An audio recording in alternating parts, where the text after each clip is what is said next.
नमस्कार, फिर पैसा बोलता है में आपका स्वागत है। आज सोने का दाम ऊपर गया है 15,050। 24 कैरेट गोल्ड 15,000 पार, 15,327। चांदी 260 या 265। चांदी का दाम चेक कीजिए, ये दाम ठीक दाम नहीं है। फ्यूचर्स में 240 चल रहा है, इसका मतलब 230 में मिल जाएगा। रुपया का दाम 93.65। क्रूड का दाम 103.6। तो अभी आज निफ्टी आज सुबह 50 पॉइंट के ऊपर था, लेकिन जब मैं बात कर रहा था 350 पॉइंट नीचे आ गया, +350। बैंक निफ्टी भी ऊपर बहुत थी, लेकिन गिरकर लगभग 600 पॉइंट के पास पास है। आज सुबह auto index 3%, IT index 3.1, pharma 2, उसके बाद फार्मा का बिग करेक्शन हुआ क्योंकि नोवो नॉर्डिस्क ने अपने वीगोवी का प्राइस नीचे किया है। एफएमसीजी का प्राइस 1.4, मेटल का 3.1 आ गया है। आज सुबह क्या क्या दाम थी? साउथ इंडियन बैंक 7%, तगमेल 6%, Tamil Nadu mercantile bank 4, commercial vehicles 3, M&M 3, Kalyan jewellers 3, TCS लगभग 4, Muthoot finance 3.1, Natco pharma 2, IndusInd bank 2.8, Tata motors passenger vehicle 2.6, IDFC first bank 2.3, federal bank 1.8। आज की ताजा खबर, एलपीजी सिलेंडर का दाम ऊपर उठा, लेकिन सबसे ज्यादा इधर चेन्नई में उठा। दूसरी जगह 190 से 180 तक गया। ये कमर्शियल सिलेंडर के लिए ट्रम्प जी ने बोल दिया कि वॉर को 3 हफ्ते के एंड में खत्म करेंगे। ईरान ने बोला है बात करने के पहले हमको गारंटीज चाहिए। भारत की एक्सपोर्टर्स के लिए बुरी खबर, 40% ऊपर एक्सपोर्टिंग शिपिंग कॉस्ट। सिर्फ शिपिंग कॉस्ट 40% ऊपर हो गई है। जेट फ्यूल की दाम डबल हो गई है, इसका मतलब इंडिगो और एयर इंडिया का नुकसान हो जाएगा। रुपी 100 तक जा सकती है ऑयल शॉक के कारण में। रुपी एशिया की सबसे बुरी परफॉर्मर है 25-26 में, पिछले साल में, और 12 इयर्स में ये सबसे खराब परफॉर्मेंस है रुपी का। आरबीआई की फॉरेक्स इंटरवेंशन बहुत डीपन हो गई है। $77 बिलियन शॉर्ट पोजीशन ओपन है। अब तक के लिए एक महीने में $30 बिलियन की नुकसान हो चुकी है। ब्रॉड मार्केट में सेल ऑफ हो रही है। रियलिटी और आईटी में हुई थी, ये तो परसों हुई थी। आज थोड़ा ऊपर है, ऊपर जाने का गति भी कम हो गया है। अब सिर्फ 320 पॉइंट ऊपर है। आईपीओ मार्केट रिकॉर्ड में हो रही है, इसके बावजूद की सेंटिमेंट बहुत वीक है। चेन्नई की सत्या एजेंसीज भी एक बेसिकली कंज्यूमर ड्यूरेबल्स की बेचने वाला दुकान, जिसके आसपास 100 के आसपास ब्रांचेस हैं, वो भी पब्लिक इश्यू डाल रही हैं। ये फॉरेन इंस्टीट्यूशन इन्वेस्टर्स ने लगभग 1,70 करोड़ बाहर निकाल चुके हैं। इसका मतलब है एक ही महीने में $14 बिलियन के आसपास उन्होंने बेची है।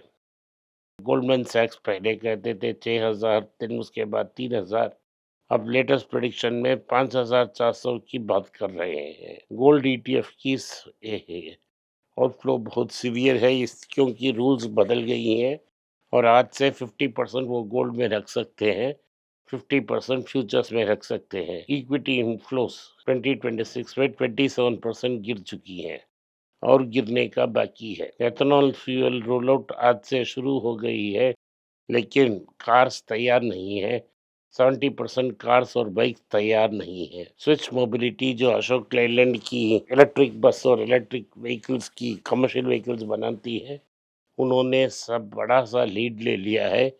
इलेक्ट्रिक बसेस में वोला, महिंद्रा और टाटा को पीछे छोड़ दिया है। टाटा टेंडर्स में पार्टिसिपेट नहीं की क्योंकि उनके पेमेंट को प्रोसेस के बारे में उनको डाउट था और वो पेमेंट डिले के कारण उन्होंने पार्टिसिपेट नहीं की। ईवी की सेल्स सर्ज हो रही है क्योंकि इतना बड़ी रेंज में पेट्रोल की प्राइस ऊपर जा रही है और मार्केट में रूमर्स है कि 10-15 रुपये का दाम ऊपर जा सकता है, तो लोग इलेक्ट्रिक व्हीकल्स खरीद रहे हैं।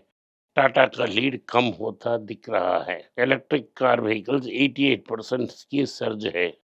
ई ऑटो सेगमेंट भी बहुत अच्छी कर रही है। इसमें बजाज, टीवीएस और महिंद्रा की डोमिनेंस है। एलपीजी की शॉर्टेज कॉलेज नेटवर्क्स को बंद करने के लिए फोर्स की है, क्योंकि उनके पास हॉस्टल फैसिलिटीज के लिए फूड नहीं है। नोवो नॉर्डिस्क ने अपना ओरिजिनल ड्रग का प्राइस ही 1800 में खरीद कंसिडर कर दिया है। इससे सारी जो जेनरिक प्लान्स थी वो तो हिलमिला गई है। कोरोना रेमेडीज ने नया वर्कडीन नाम का एंटीसेप्टिक ब्रांड को डॉक्टर रेड्डी से कंसीडर कर ली है। साउथ इंडियन बैंक पिछले दिन गिरी, आज 7% ऊपर है। प्रोग्रेस कहते हैं ये चीप बैंक है। हरियाणा में मल्टीपल डिपार्टमेंट्स में 590 करोड़ का स्कैम को जांच करने का जिम्मा सीबीआई को जो सौंप दिया गया है। वेदांता ने कहा है अब अप्रैल में डीमर्जर नहीं होगा, डीमर्जर जनवरी में होगा, जून 30 तक हो जाएगा। मैग्नम जो एक नया कंपनी उन्होंने फॉर्म की है, वो क्वालिटी वॉल्स की 60% सारी स्टेक उन्होंने खरीद ली है। न्यू इनकम टैक्स आज से इफेक्ट आ रही है। आरबीआई ने कहा है कि जो डेरिवेटिव्स के लिए प्रोपरेटर को लोन देते रहेंगे, वो अगले 90 डेज के लिए दे सकते हैं।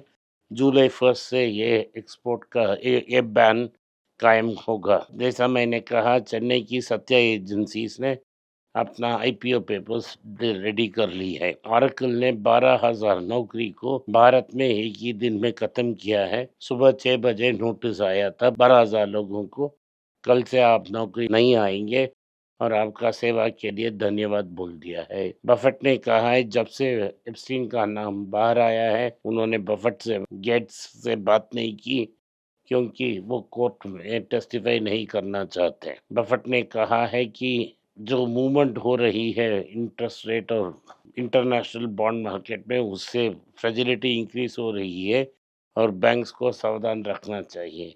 आज के लिए इतना ही। आपने पॉडकास्ट को सुना, इसके लिए मैं आपका आभारी हूँ। हो सके तो वीडियो को लाइक कीजिए, चैनल को सब्सक्राइब कीजिए और बेल नोटिफिकेशन दबाएं। अगर आपने बेल नोटिफिकेशन नहीं दबाया तो हर बार जब हम वीडियो डालते हैं आपको नोटिफिकेशन नहीं आएगा। नमस्कार, धन्यवाद, जय हिंद। अगर आप मुझसे संपर्क करना चाहते हैं, नीचे दिए गए ईमेल में मेल भेजें। मेरी टीम आपके साथ संपर्क करेगी और मदद भी करेगी।